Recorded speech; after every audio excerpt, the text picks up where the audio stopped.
All right, let's dive into Rework today. It's a guide Okay. that's pretty unconventional when it comes to business. All right. And it's by Jason Fried and David Heinemeier Hansson. Right. You might know them. Uh-huh. They're the minds behind the company, Uh-huh. 37 Signals. Okay. This book, though, it's not just aimed at, like, Gotcha. seasoned entrepreneurs or anything. Mm-hmm. It's really for anybody Yeah. who has felt that little entrepreneurial itch, Yeah. even if it's just a whisper while you're going through your daily routine. I see. So get ready, because we're going to uncover Sure. some insights that really challenge Yeah, that traditional way of thinking about business. It really is remarkable how this book Yeah. manages to connect with such a wide range of people. Right. You know, from those seasoned business owners to those who just have that Yeah. little inkling of an idea for a side hustle. Okay. Rework offers a fresh and often contrarian perspective on how to approach Work in business. One of the first things that really jumped out at me when I was reading this, how they kind of dismantle this real world argument. Oh, yeah. You know that phrase that people use to dismiss new ideas because they say, oh, that's not practical. Yeah. That's too idealistic for the real world. It's like a shield almost. It is. That people use to protect themselves from having to really consider new ideas. Right. And it can almost become like a self-fulfilling prophecy. Absolutely it is. If you're constantly told something won't work in the real world, you're probably not going to even try it. It's fascinating how clinging to the familiar can actually stifle progress. The authors use a compelling analogy. Okay. They talk about a prisoner crafting tools from very limited resources I see. to illustrate how constraints can actually spark creativity. Or imagine Shakespeare, you know. Flourishing within the strict structure of a sonnet. Right. So it makes you wonder if sometimes those limitations are what force us to think differently, to find unique solutions. I like that a lot. It's a powerful concept. It really is. To consider. And it challenges that idea that we need a ton of resources to be successful. Absolutely. Speaking of limitations, Yeah. they also address the whole idea of long-term planning, Right. which, you know, can sometimes feel like you're just trying to predict the future. It is a bit like that. And it can be very uncertain. Absolutely. They boldly state that planning is guessing, They do. emphasizing that you never really know what's going to happen years in advance. And that's a key insight from the book. It is. They're not saying don't plan at all, but rather don't get so caught up in elaborate long-term plans that you lose sight of the need to adapt and improvise as circumstances change. So it's more about being flexible. It is. Than trying to stick to a rigid plan that might be outdated. Exactly. It's a bit like overpacking for a trip. Okay. Sometimes it's better to pack light and pick up what you need along the way. So flexibility over rigidity. Precisely. Interesting. And then they go on to question something that's almost like a sacred cow in the business world. This idea that every business must constantly strive for growth. Grow bigger. Yeah. Rework suggests that bigger isn't always better and that there's real strength in staying small and nimble. Interesting. You see this reflected in the struggles of large companies who are desperately trying to recapture that agility. Makes sense. The book highlights Southwest Airlines as a prime example. They made a deliberate choice to only operate Boeing 737s.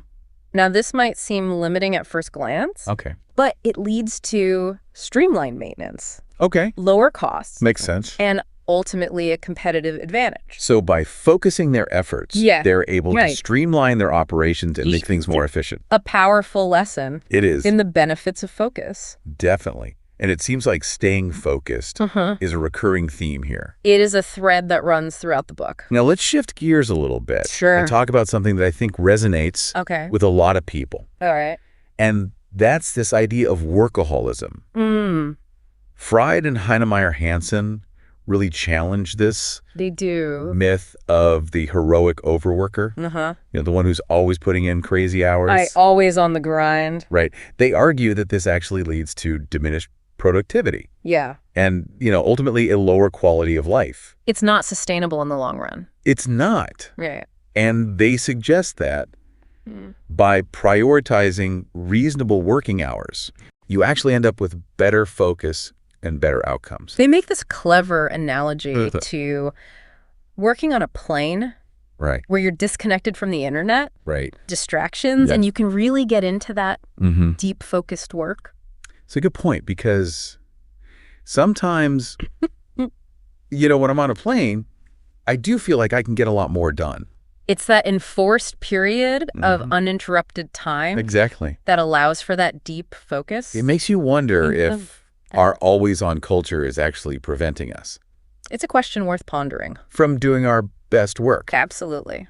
It is definitely something to think about. It is. Okay, so let's unpack another concept that I found really intriguing. Okay. And that's embracing constraints as a way to boost creativity. It sounds counterintuitive. It does. But they make a compelling case. They do. They draw parallels to artistic forms like haiku and limericks, where limitations actually breed ingenuity. Think about Hemingway's famously concise writing style. Right. It's a testament to the power of constraints. Okay. To really refine and hone one's craft. And they give a real-world example, too. They do. With the Airport of the Future project. Oh, right. Alaska Airlines. Instead of relying just on blueprints, they use these simple cardboard mock-ups to visualize the design of the airport. Interesting. And it led to better collaboration and ultimately a more user-friendly airport. So by embracing those limitations, they were able to come up with a more creative and effective solution. It's remarkable how it is. Resourcefulness can come out when you're forced to think outside the box. Absolutely. Speaking of thinking differently, they also talk about the importance of focusing on the epicenter of an idea. The core. Yeah, and resisting the urge to get lost in the weeds too early on. They use a great analogy here. Okay. They talk about sketching with a thick Sharpie. I see. It prevents you from getting bogged down in tiny details before the overall picture is clear. So start with the bold strokes. Precisely. I like that. And then there's this concept of good enough, which almost feels revolutionary in our culture that's always striving for perfection. Right. They encourage us to embrace practicality. And to acknowledge that sometimes achieving good enough is actually better than chasing an elusive ideal. That can be paralyzing. Exactly. Especially when you're trying to get a new venture off the ground. They give some great examples. Think about the quick turnaround of political campaign ads. Sometimes timeliness is more important than polish. Or consider those restaurant makeovers on shows like Kitchen Nightmares. Where simplifying an overly ambitious menu often leads to greater success. So it's about knowing when to stop. Exactly. And say, this is good enough. Sometimes that's the best approach. It is a good reminder. It is. All right, so now we're going to move into this idea that I think is really fascinating and maybe a little bit controversial. And that's teaching as marketing. Interesting. So they're basically saying, share your knowledge openly. Don't be afraid to give away your secrets. Like chefs revealing their recipes. Exactly. Be like a chef. Interesting. Who's not afraid to publish their cookbook or to host a cooking show. Right, because they know that sharing their knowledge doesn't diminish their value. It actually enhances it. So by teaching others, you're establishing yourself as an expert. And building trust with your audience. And they give a great example with the Hoofler type foundry. They've built a loyal following by educating designers about typography. So they're sharing their passion. Exactly. And their expertise. And it's drawn people to them. Precisely. And another example is Etsy, which empowers its sellers through workshops and resources. So they're creating a community around their platform. It's a really interesting approach. It is. It challenges the traditional notion. It does. Keeping your secrets close to the vest. Right. And instead it's saying, be open, be generous. And share your knowledge. Share your knowledge. The powerful idea. And speaking of sharing, they also emphasize the importance of what they call scratching your own itch, which basically means building products or services that solve problems you personally face. I see. So find a problem that bugs you and create a solution for it. That's how Basecamp was born. It is. Out of the author's own frustration. with existing project management tools. Makes sense. They had a problem. They needed a solution. Right. So they built it themselves. They did. It's a great example It is. of this principle in action. And it makes you think, what problems am I facing in my own life that could be solved through a product or service? What are those itches, itches that you need to scratch? Exactly. Maybe that's the seed of the next great innovation. It could be. It's an exciting thought. It is exciting. Now get ready for this. Okay. They make this provocative statement that long-term is a myth. Oh, wow. They're not saying that we shouldn't think about the future, but they argue that fixating on the distant future can be paralyzing. I see. And that it's much more effective to focus on the immediate present. On the now. On taking action today. Okay. They suggest breaking down large, overwhelming tasks into smaller, more manageable chunks. This creates a sense of accomplishment and keeps the momentum going. So instead of getting overwhelmed by the enormity of a task, you break it down into bite-sized pieces. Precisely. And focus on taking those first steps. Makes sense. It's a powerful strategy for combating procrastination and staying motivated. I like that. So we've covered a lot of ground. We have. In this first part of our rework exploration. We've gone from debunking the real world myth to embracing constraints, to challenging the growth imperative. And we've even rethought the whole idea of workaholism. We have. It's been quite a journey. It has. Welcome back to our exploration of rework. In the last part, we got into some of the author's views. We did. On traditional business thinking. Yeah. We talked about constraints. And we even redefined workaholism a little bit. We did. This time. We're going to go further into their strategies for productivity, communication. And how to build a really great company culture.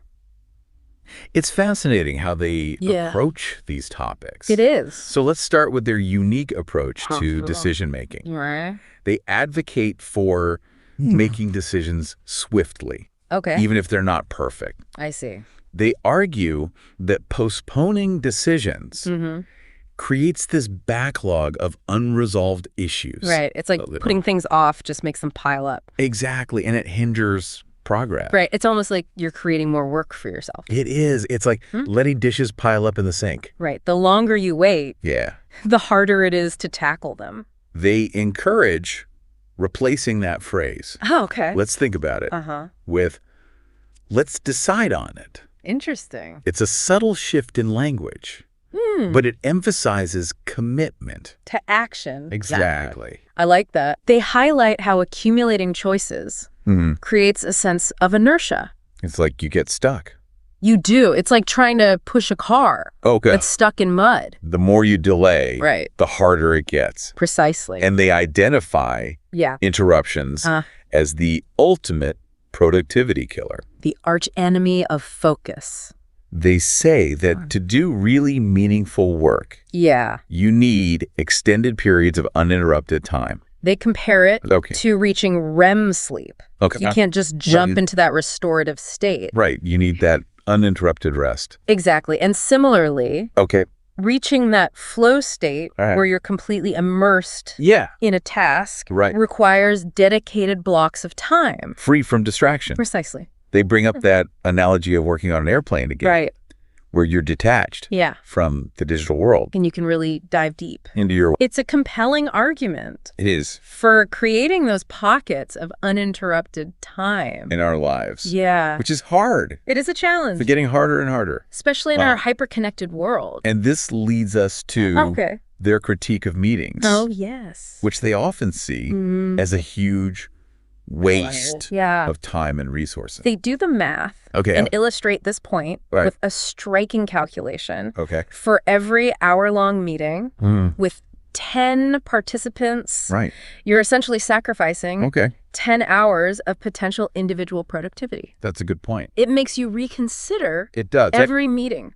That lands in your inbox. Doesn't it? It really does. They encourage seeking what they call judo solutions. Judo solutions. Approaches that deliver maximum impact with minimal effort. I like that. So instead of brute forcing your way through a problem, you find a more elegant and efficient solution. So like using leverage. Precisely. Instead of just brute force. It's about working smarter, not harder. Okay. They give the example of taking the elevator to the top of a building for a panoramic view. Right. Instead of hiking up a mountain. It's a much more efficient way it is to get to the same outcome. They also provide a concrete example with those quick and dirty political campaign ads. When a critical issue arises, politicians often air ads the very next day. Right. They don't wait. We prioritize speed over polish. Because they know that timing is everything. Exactly. It's a great example of their good enough philosophy. Which we talked about before. Yes. They advocate for getting things out there as soon as they're functional, rather than waiting for them to be perfect. So don't let perfection be the enemy of good. Exactly. Launch early, iterate frequently, and get your work into the hands of users. As quickly as possible. That's where you get the real valuable feedback. Right, for the people who are actually going to be using it. It's about prioritizing momentum over perfection. Okay, and they have this concept that they call don't be a hero. It's a powerful concept. What does that mean? It's about recognizing when to abandon a task or project that's just not working. Even if you've put in... Right, even if you've invested significant time and energy. So sometimes it's better to... It is. Sometimes it's wiser to cut your losses. And move on. Than to keep pouring resources into something that's not working. Exactly. It's a tough lesson. It is, because we often feel like we need to see things through to completion. To the very end. Even when it's no longer serving us. Right. It's a valuable lesson, though. It is. And they also talk about this tendency we have to underestimate how long things will actually take. We all do that. Especially when it comes to large projects. Right. They cite examples like Boston's Big Dig, the highway project, and the Denver International Airport. Right. Those were notorious. They were both. For going way over budget. And scheduled. Taking much longer than expected. They underscore the challenge of accurately predicting timelines. Especially for those kinds of... those massive... huge projects. So what do they suggest we do about it? Well, they recommend breaking down those large tasks into smaller, more manageable segments. Like we talked about before. Exactly. It makes it easier to estimate timelines. Right. And to track progress. Makes sense. They also suggest prioritizing visually instead of assigning numerical values. I see. Or labels to tasks. So instead of saying this is a priority 1, this is a priority 2. Exactly. You just visually arrange them. Yeah, in order of importance. By how important they are. Precisely. It helps you to focus on the most critical tasks. On that moment. At any given time. Rather than getting bogged down by a long list. Of to-dos. That might not all be that important. Exactly. Now let's move on to their perspective on customer service. This is where their say-no philosophy really comes into play. They encourage businesses to be very selective about which customer requests they accommodate. They argue that it's perfectly acceptable to decline requests that don't align with your core values. Or your product vision. Exactly. It's about protecting your vision and ensuring that your product stays true. To its purpose. To its intended purpose. And they give an example of ING Direct, which is a bank that's known for being really streamlined. Very straightforward. In their approach. They've achieved success by saying no to a lot of things. To requests that would complicate their operations. So they're not trying to be everything to everyone. They're focused on what they do well. It's about having the courage to stand by your convictions. Even if it means turning away potential business. Sometimes you got to say no. Sometimes you do. And they also stress the importance of owning your mistakes. Yes, transparency. Transparency and addressing problems directly. Right, rather than trying to hide them. To sweep them under the rug. The Contract's response to the Valdez oil spill, which was disastrous. It was a PR nightmare. With Ashland Oil's response to a similar incident, Ashland's chairman immediately took responsibility. He visited the affected area. Right. And he communicated openly with the public. So they were proactive. They were. And transparent. And it actually helped to mitigate the damage to their reputation. It's a powerful lesson. It is. In crisis management. It shows that honesty and accountability can go a long way. Can really go a long way. They also advocate for empowering all team members to interact directly with customers. So break down those barriers. Exactly. Between departments. Let everyone have a voice. And they even recommend sending people home at 5 p.m. It's radical. It is. But they argue that reasonable working hours lead to better focus. And more productivity. Exactly. It's a refreshing perspective. It is. In a world that often glorifies overwork. They're challenging. They are. It's that hustle culture. And they're saying that sometimes the best way to get more done is to actually work less. It's about quality. It is. Over quantity. Oh. Okay. Now, let's talk about their insights on building a really strong company culture. They emphasize that you can't just manufacture culture. Right. It has to be. It has to be genuine. Authentic. It has to come from within. So it's not something you can just impose. You can't just write it down on a piece of paper. Right. And say, this is our culture. It has to develop organically. Exactly. Through consistent behaviors and shared values. They make this great analogy between authentic culture and patina. Patina. That rich layered finish that develops on surfaces. Over time. I see. Through use and exposure. So it's like the character that develops. That emerges through experience as opposed to paint. Right, which is just a surface layer. A superficial coating. And they believe in fostering trust. Absolutely. Autonomy and responsibility. Empowering employees. To do their best work. Exactly. They envision what they call a rock star environment. Rock star environment. A space where talent can flourish. Okay. And individuals feel empowered. To reach their full potential. Precisely. And this leads to their critique of excessive rules. Oh, yes. And policies.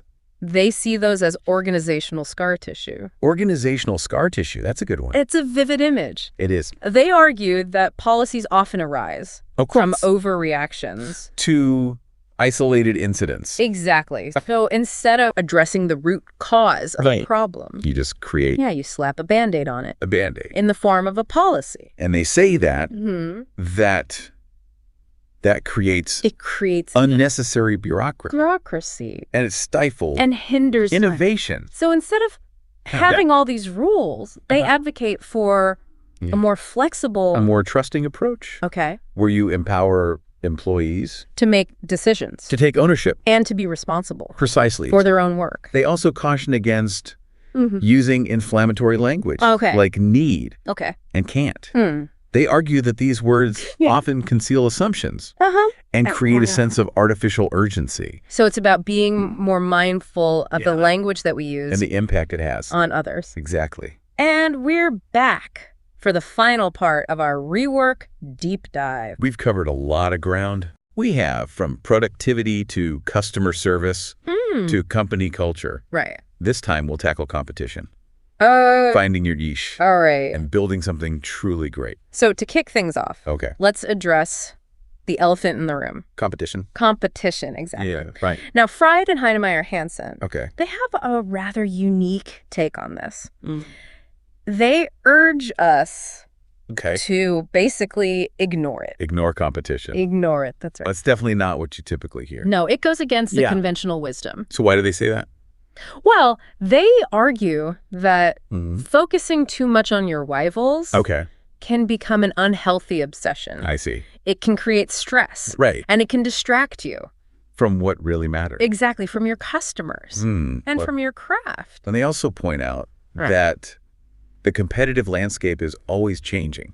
It's a moving target. So instead of trying to keep up with the competition, they suggest finding your unique angle. Your differentiator. Your purple cow, as they call it. Purple cow. It's a memorable image. It is. It's about standing out. From the crowd. Exactly. And they give the example of fixed gear bicycles. Oh, right. Which went against the trend. They did at the time. Of multi-gear high-tech bike. It was all about simplicity. And finding an audience to use that. They tapped into a niche that was underserved. So it's about identifying those unmet needs. And catering to them. And they even encourage picking a fight. Picking a fight. But not necessarily with a specific competitor. Right, not in a literal sense. More like... It's about challenging an entire industry. Or a prevailing assumption. Exactly like Dyson did. With the Airblade. Airblade, right? Which they positioned as a better alternative. To those awful hand dryers. Yeah, the ones that never really dry your hands.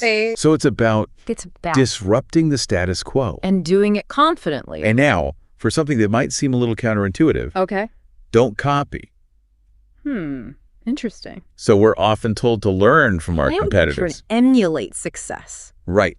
But they're saying don't copy. They argue that copying leads to mediocrity. I see. It prevents you from developing your own style. Your own unique identity. Your authentic voice.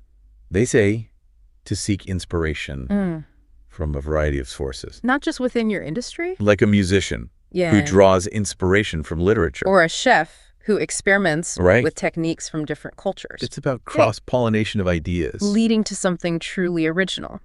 I like that. They also offer this interesting perspective on underdoing the competition. Underdoing. So instead of trying to outdo your rivals. In every single area. They suggest finding a few key areas. Okay, where you can really excel. Focus on your strengths. Exactly. So like a restaurant. Yeah. That specializes in a specific type of cuisine. Or a clothing brand. Right. That focuses on a particular niche. It's about differentiation. It is. Not trying to be all things. To all people. To all people. All right, now let's talk about building a lasting legacy. Legacy, that's a big word. It is, but they break it down into a simple exercise. Right. They ask us to imagine press releasing our company. Press releasing. So as if you had to summarize the essence of your business in a single compelling announcement. What would it say? What would be the headline? It's about identifying your core values. Proposition. And the impact you want to make. On the world. It's like your elevator pitch. For the universe. For the universe, I love that. They also advocate for cultivating a culture of teaching and sharing knowledge. Like those chefs. Exactly like chefs. Who share their recipes. It's about contributing to the community. And fostering collaboration. And they remind us of this idea that long-term is a myth. Right, we talked about that before. We did, and it's worth repeating because it's such a powerful concept. Powerful concept. So they're encouraging us to focus on making progress today. On the present moment. On those small victories. Because those small wins add up over time. So it's a marathon. It is. Not a sprint. Exactly. Well, I think we've covered a lot of ground in this deep dive. We've explored some really unconventional ideas. As promised.